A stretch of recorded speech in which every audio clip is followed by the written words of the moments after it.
Mind shift. It doesn't take a genius to think like one. I'm not saying it's easy to break through those limitations. Ceilings can come with tremendous weight. Some can only be removed through intense training and personal development. Others simply require the confidence and courage to believe you're capable of more.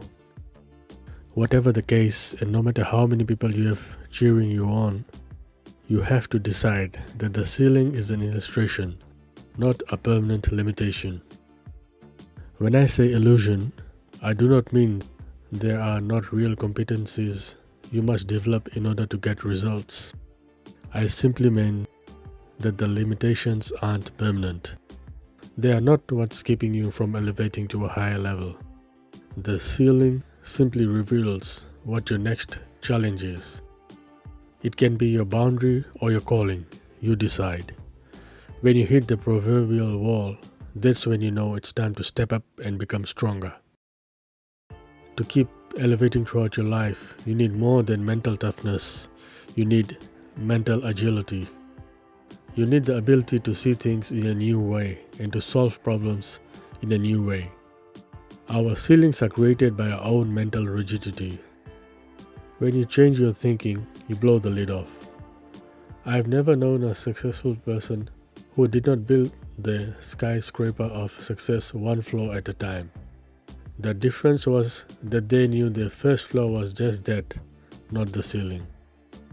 But the floor to the next level, granted, outside factors can make it harder to succeed, and certainly some people have life leveraged in their favor. But it's your inner world that determines your limitations. When you take responsibility for your life, you reclaim your power. You are your own ceiling. This is not winning anything. This is merely appearance of winning something. It is the appearance of commitment and sacrifice without the commitment and sacrifice. It is the appearance of meaning where there is none. Fake freedom puts us on a treadmill towards chasing more, whereas real freedom is the conscious decision to live with less.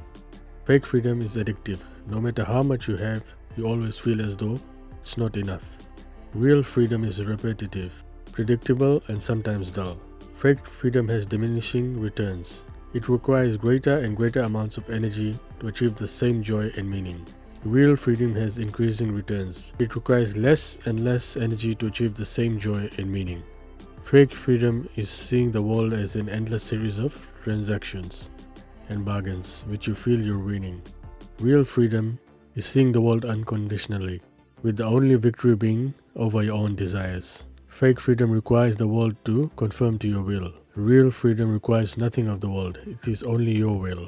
Ultimately, the overabundance of diversion and the fake freedoms it produces limits our ability to experience real freedom. The more options we have, the more variety before us, the more difficult it becomes to choose, sacrifice, and focus.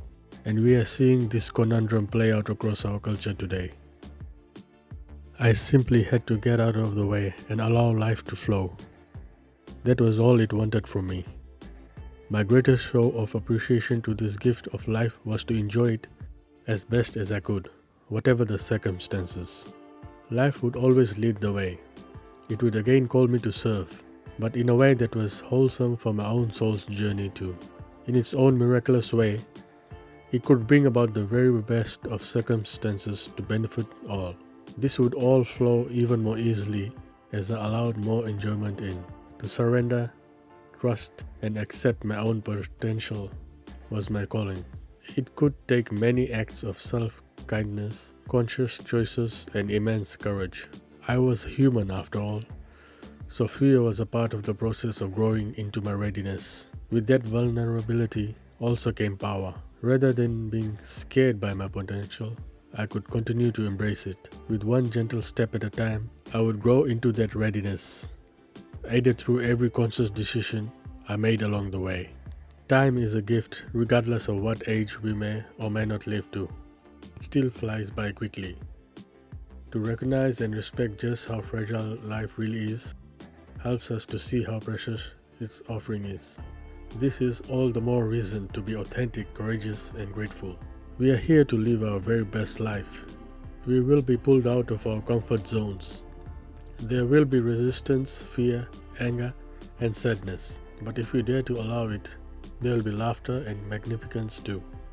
It is okay to show our frailty and to share our honesty. In fact, it is fabulous to do so. Life loves us and wants us to bestow the largest dose of happiness possible upon us. We just need the courage to allow it. The almighty decision.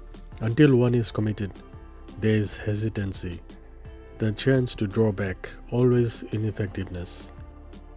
The moment one definitely commits oneself, then providence moves too. A quote by W. H. Murray. This is what it means to make a decision for reals. When you make a no-nonsense decision, you sign up fully and keep moving towards your goal, regardless of what's flung in your path. And stuff will most definitely get flung, which is why making the decision is so crucial. This is not for scaredy cats. The moment it gets hard or expensive or puts you at risk of looking like a moron, if you haven't made the decision, you'll quit.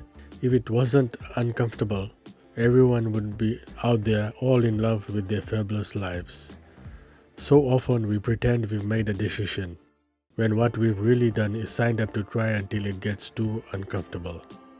We can be enlarged only when we are exposed to a wider range of images, such as are provided by education, travel, learning, dialogue with others, and the soul's frequent visitors. As the Persian poet Rumi wrote of the guests that our soul sends to visit the house of the ego. This being human is a guest house. Every morning a new arrival. Be grateful for whoever comes, because each has been sent as a guide from beyond.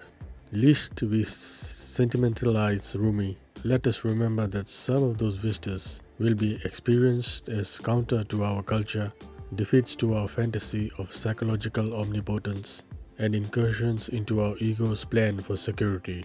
Yet from doubt and defeat, much more is to be learned than from compliance with what the ego or tribal culture has already privileged, ratified, and institutionalized. The backwards law. The pursuit of positive experience is itself a negative experience.